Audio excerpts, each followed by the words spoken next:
Just days away from the announcement of the Lok Sabha election dates, the BJP has kicked into election gear. The CEC, chaired by Prime Minister Modi, brainstormed till 3:30 in the morning today at the BJP headquarters, and a decision on the first list of candidates was taken. But over the next few minutes, we will focus on the state with the highest contribution to the Lok Sabha, Uttar Pradesh. The Prime Minister has said that the people of UP have decided to give a 100% mandate for the BJP.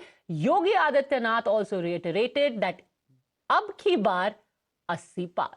First, let me remind you about the target that the PM has set in UP, and then we will get into the specifics. आज पूरे देश का एक ही mood है, अब की बार मोदी की guarantee है। हर लाभार्थी को 100% लाभ। मोदी लाभार्थियों के सैचुरेशन की गारंटी दे रहा है।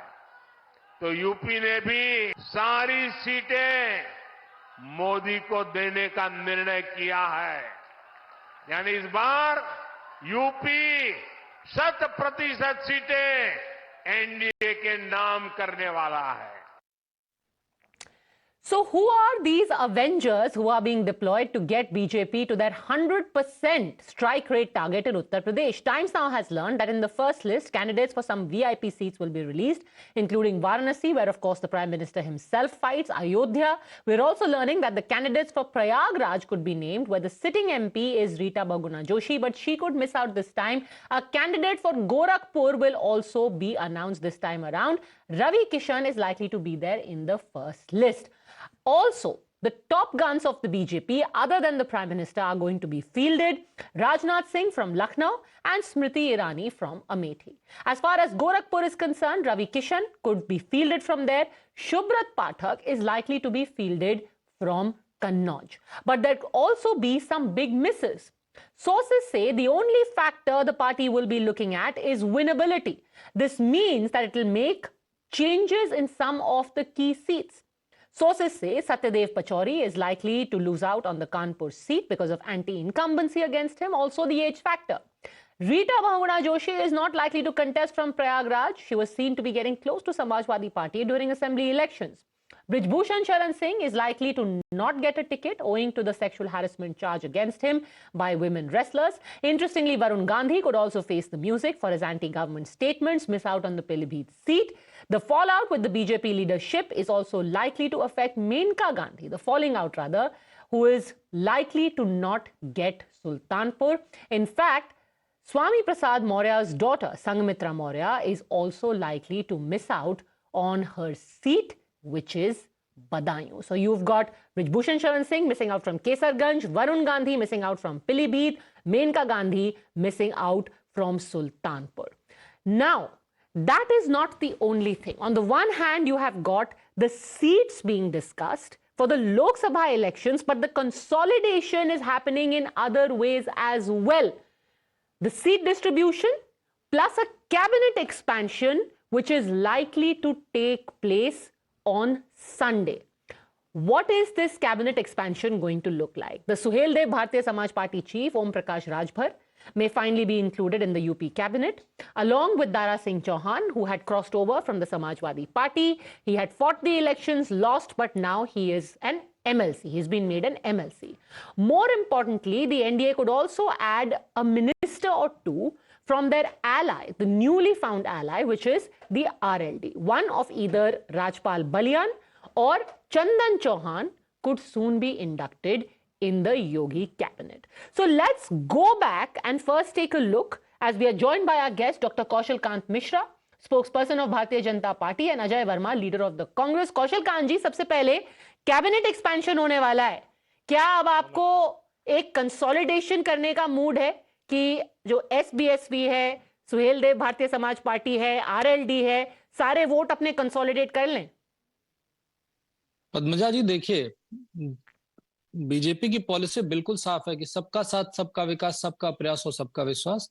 और जब बीजेपी की पॉलिसी के सामने ना आजमगढ़ बचा और ना ही आजम का गढ़ बचा, उसका फॉर्मूला क्या रहा? उसका फॉर्मूला विकास रहा है। गरीब रहे हैं, जो गरीब आते हैं, जो उसमें जाति और धर्म नहीं है, जिसमें आते हैं युवा, जवान, किसान, महिला और गरीब। तो गरीबों की पार्टी बदल गई है, लाभार्थी आ गए हैं जिनको योजनाओं का लाभ मिल रहा है। और सबसे बड़ी चीज, जिस तरीके से भारतीय जनता पार्टी का जो शासन रहा है, या ये कहें कि लोकतंत्र रहा है, उसमें गरीबों को राशन, राम को आसन, देश में सुशासन और मोदी जी का अनुशासन, यही चीजें हैं जिसके बेसिस पे हम 400 पार करेंगे। और नारा है अब की बार 400 पार, फिर एक बार मोदी सरकार। और 80 पार भी तो नारा है आपका उत्तर प्रदेश में। तो जाट वोट मिल करके, सुहेलदेव भारतीय समाज पार्टी का वोट मिल करके, दारा सिंह चौहान का वोट मिल करके ऐसे होगा 80 पार। वही तो एग्जाम्पल दिया। उत्तर प्रदेश में 2 सीटें सबसे डिफिकल्ट होती थी, एक आजमगढ़ की, दूसरी रामनगर की, रामपुर की, जहां से आजम खान आते थे। तो मैंने वही एग्जाम्पल बताया, जब उन सीटों पे भारतीय जनता पार्टी अपनी पॉलिसीज के थ्रू जीत कर आ रही है, तो उत्तर प्रदेश में 80 पार होगा, तभी तो एनडीए 400 पार होगा। और भारतीय जनता पार्टी गिफ्ट करेगी पूरे देश को 370 सीटों से ज्यादा सीटें लाकर। बताइए अजय वर्मा जी, जाट, ओबीसी, राजभर, क्या इससे होगा 80 पार?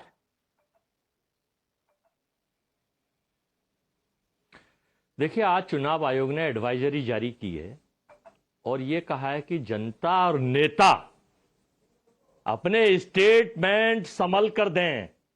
लेकिन साहब जो हैं अभी क्या कह रहे हैं, अभी के चैनल पे मैं सुन रहा था,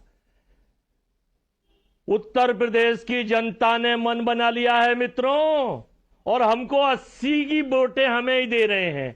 तो ये क्यों झूठ बोल रहे हैं? चुनाव आयोग के खिलाफ जा रहे हैं, और चुनाव आयोग इनके खिलाफ कोई काम इसलिए नहीं करेगा कि पूरे देश को पता है कि चुनाव आयोग किस तरह से काम कर रहा है। अब मैं कह रहा हूं, आप 80 जीते हैं, 100 जीते हैं, 500 जीते हैं, 600 जीते हैं, ये तो जनता ने मन बना लिया है। राम मंदिर में जो कमेटी बनाई आपने जमपत राय वाली, उसमें आप बात तो पूरे देश में कहते हैं मैं ओबीसी हूं, ओबीसी 54%, एक भी ओबीसी उसमें नहीं रखा। उठा के लिस्ट देख लीजिए, एक ओबीसी नहीं है उस कमेटी में, और बात ओबीसी की करते हैं। तो इतना झूठ बोलिए जनता से, महंगाई पे झूठ, रोजगार पे झूठ, नौकरी पे झूठ, जीडीपी पर झूठ, सुबह बोलो, जोर से बोलो, तेज बोलो, रोज बोलो, झूठ बोलो। अजय जी, अगर if we can come back to, अभी आप जब राम मंदिर के पूछते हैं तो आप कास्ट सेंसस पे बोलते हैं, अभी मैं आपको कास्ट इंक्लूजन पे बात कर रही हूं, आप राम मंदिर पे पहुंच गए। अगर आप कास्ट इक्वालिटी की बात करते हैं, मैं तो 2 बड़े नेता हैं, दारा सिंह चौहान है, उनको मंत्रिमंडल में लाया जा रहा है, ओम प्रकाश राजभर हैं, उनको मंत्रिमंडल में लाया जा रहा है। ऐसे ही होता है ना। नहीं पूछ रहा, राम मंदिर की बात कर रहा हूं। वो तो इसलिए ला रहे हैं कि राजभर जो है उनकी भाषा शैली कितनी गंदी है भाजपा नेता और भाजपा के प्रति, इसलिए उनको ला रहे हैं। अच्छा आप ये बताइए, आप इंडिया गठबंधन को इंडी बोलेंगी, उसके बारे में आप समर्थन चर्चा कितनी सीट देंगे, क्या करेंगे? कभी आपने पूछा है कि जो इनके 40 सदस्य हैं, इनके लिए राजभर क्या कह रहे हैं, पटेल क्या कह रहे हैं, कुर्मी क्या कह रहे हैं, और आपके बिहार में क्या कह रहे हैं, उनको कितनी सीट दी जा रही है, उस पर चर्चा नहीं। मेरे फाइनल 10 सेकंड सुन लीजिए। हाँ जी। कहने का मकसद ये है कि इनके पास 190 से 220 सीटों से ज्यादा नहीं पहुंच पा रहे हैं, इसलिए चुनी सरकार गिरा रहे हैं, इसलिए ऑपरेशन लोटस चला रहे हैं, इसलिए operation ED, CBI, IT and others चल रहा है। देश की जनता सब समझ रही है, जनता ने तय कर लिया है, सरकार बदलनी है, बदलनी है, बदलनी है, और देश में very quickly Kaushikant Mishra respond to this, then I want to go to the Lok Sabha seats. हाँ, कांग्रेस ने हमेशा डिवाइड एंड रूल पॉलिसी की है। उनका सीधा सेट फॉर्मूला रहा है कि हिंदुओं को जातियों में बांटो और मुसलमानों को जोड़ो। इसके अलावा और कोई काम इन्होंने किया ही नहीं है। ये हमेशा नारा देते रहे थे, नारा देकर के देती थी इंदिरा गांधी, जात पर ना पात पर मोहर लगेगी हाथ पर, और आज ये जातिगत जनगणना की बात कर रहे हैं। गरीबी हटाओ का नारा देते थे, गरीबी आज तक नहीं हटी। आज मोदी जी के शासन में 25 करोड़ लोग गरीबी रेखा से ऊपर आए हैं। और इकोनॉमी की बात कर रहे थे, इकोनॉमी में विश्व का रिकॉर्ड टूटा है। पिछली तिमाही में 8.4% का ग्रोथ रेट जीडीपी में आया है। जब इनकी सरकार थी 14 के पहले वो 5 पॉइंट्स के नीचे था, आज 8.4 ग्रोथ रेट आ गया। तो इकोनॉमी में हम आगे बढ़ रहे हैं, फ्रेजाइल 5 से 5वीं बड़ी इकोनॉमी बना दिया है, देश का विकास हो रहा है। और सिर्फ देश में ही नहीं, विदेशों में ही जिस तरीके से भारत की दाग जग रही है, नोबेल प्राइज के जो वाइस प्रेसिडेंट है वो मोदी को शांति का 55 नोबेल लाख प्राइज करोड़ देने की से बात कर रहे हैं, और ये यहाँ पर 205 बैठ करके लाख देश को करोड़ डिवाइड लोन हो करने और जाति और धर्म को ढूंढने की कोशिश कर रहे हैं। देश की इन्होंने अब मंदिरों सीटों की बात करते हैं सर, सीटों की बात करते हैं, सीटों की बात करते हैं। Let's talk about the people who are likely to miss out this time. Interesting है, रीटा बहुगुणा जोशी का नाम आ रहा है। उन्होंने पहले ही कह दिया था कि उनके परिवार के किसी सदस्य को दिया जाए, अब वो अगला चुनाव नहीं लड़ना चाहती हैं। पहले उनकी बात कीजिए, कौशल कांत जी। रीटा बहुगुणा जोशी प्रयागराज से हो सकता है इस बार नहीं फील की जाए।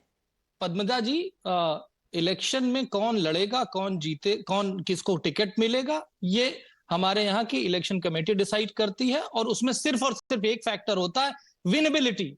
जो जीत सकता है उसको टिकट मिलता है, और ये सिर्फ भारतीय जनता पार्टी की नहीं, सारे राजनीतिक दलों की यही एक पॉलिसी होती, जो जीत पाएगा उसको टिकट मिलेगा। वो कोई भी हो सकता है, वो उसमें सबका इंक्लूजन होगा और सबका साथ सबका विकास सबका प्रयास वाला फॉर्मूला लगेगा, और उत्तर प्रदेश 80 की 80 सीटें मोदी जी को गिफ्ट करेगा। और योगी जी ने वादा किया है कि उत्तर प्रदेश को 1 ट्रिलियन इकोनॉमी बनाएंगे। उत्तर प्रदेश जो बीमारू प्रदेश था उसको उत्तम प्रदेश बनाया, और अब सर्वोत्तम प्रदेश बनाने की राह पर चल रहे हैं, और 1 ट्रिलियन इकोनॉमी बना करके 5 ट्रिलियन इकोनॉमी का सपना पूरा करेंगे। अजय वर्मा जी, एक और नाम आपका ध्यान खींचना चाहूंगी मैं, अजय मिश्रा टेनी। हो सकता है इस बार खेड़ी से ना लड़ाए जाए। पदमजा जी, आप तो बड़ी योग्य, कुशल और प्रखर प्रवक्ता हैं, एंकर हैं। और मैं अभी ये एडवाइजरी देखिए कि प्रवक्ताओं को भी झूठ बोलने से गुरेज कराए, तो ये झूठ बोल रहे हैं, एडवाइजरी का उल्लंघन कर रहे हैं, इनके खिलाफ चुनाव आयोग में शिकायत दर्ज कराई जाए कि भाई भाजपा के नेता और प्रवक्ता, जबकि साफ लिखा रहा आपके चैनल पर कि कोई ऐसी झूठी चीज ना करें। एनालिसिस कीजिए ना। देखिए, आप कुछ एक लोग हैं जिनके हमेशा आप बोलते रहते हैं कि इनको हटाओ हटाओ हटाओ। अब ये खबर आ रही है कि अजय मिश्रा टेनी और साथ ही साथ बृजभूषण शरण सिंह हो सकता है इस बार टिकट ना पाए। हमने तो कहा था कि टेनी को चुनाव मत लड़ाइए, हमने कहा था ब्रजभूषण को चुनाव मत लगाइए। देखिए, आपकी बात हो सकता है भाजपा सुन ले, जितने भी लोग हैं जिस पार्टी में भी हों, आप कहिए ये न्याय यात्रा का इंपैक्ट है। अगर लोकतंत्र की बात है, जनता में नहीं, देखिए हम ये कहेंगे पदमजा जी कि ये जो सरकार ने एजेंडा बता रहे हैं ना कि अब की बार 80 पार, जैसे मेयर का चुनाव चंडीगढ़ में जीता, जैसे 43 सीट हमारी थी हिमाचल में और 25 होने के बाद राज्यसभा जीता, ये ऑपरेशन लोटस और ऑपरेशन थैले के ऊपर डिपेंड है। ये जनता को बेइज्जत करते हैं, ये चुनी हुई सरकार को बेइज्जत करते हैं पदमजा जी, ये वोटर को बेइज्जत कर रहे हैं। ये कह रहे हैं कि सबका साथ सबका विकास, नहीं, ये कहते हैं सबका साथ बीजेपी का विकास और सबका विनाश। अब आप क्या करें मोदी जी, 400 दीजिए, 370 हमें दीजिए, और इनके 39 जो दल हैं उनको 30 दीजिए, यानी एक को एक भी मत दीजिए। ओके, मतलब कौशल कांत मिश्रा, हाँ, कौशल कांत मिश्रा रिस्पॉन्ड करना चाहते हैं, बट आपसे सवाल पूछूंगी मैं कि देर सवेर बीजेपी ये रिकॉग्नाइज तो कर रही है कि कुछ लोग उनके लिए एक प्रॉब्लम बन गए थे। पद्मजा जी, पहले तो अपने सीनियर साथी को बताना चाहूंगा। अच्छा, आप अजय जी, आप क्या चाहते हैं कि मोदी जी एनडीए को आगे बढ़ाने के साथ साथ क्या जो आपने बनाया है इंडी गठबंधन उसको भी बचाने की कोशिश करें? अरे हिमाचल में आप आपके अपने विधायक आपको छोड़ करके जा रहे हैं, उत्तर प्रदेश में चीफ विप अगर समाजवादी पार्टी को छोड़ करके जा रहा है, नीतीश जी को एक सीट तो दे दो, पूरी आपको छोड़ करके जा रहे हैं, एक सीट दे दो। समाजवादी पार्टी के सलीम शेरवानी इतने दिनों बाद छोड़ के जा रहे हैं, आपके अपने नेता आपको छोड़ करके जा रहे हैं, 30 जो अन्य लोगों को दो, एक सीट तो दे दो नीतीश कुमार, एक सीट के लायक भी नहीं है नीतीश कुमार, अनुप्रिया पटेल एक सीट के लायक भी नहीं है, रक्षा स्वयं करनी पड़ेगी। लेकिन जिस तरीके से इंडी गठबंधन एक डूबता हुआ जहाज है, सभी लोग उसको छोड़ करके भाग रहे हैं, और हमारी विचारधारा बड़ी साफ है, जो भी हमारी विचारधारा को एक्सेप्ट करेगा, अडॉप्ट करेगा, हम सबका साथ सबका विकास करते हैं, उसमें आपका भी विकास हो सकता है। आप आइए, विचारधारा ज्वाइन कीजिए, देश के विकास को आगे बढ़ाने की राह में ले जाने की कोशिश कीजिए, आपका भी साथ इनवाइटेड है, बशर्ते कि आपकी विचारधारा हमारी होनी चाहिए। Okay, many thanks both doctor Kaushal Kant Mishra and Ajay Verma for joining.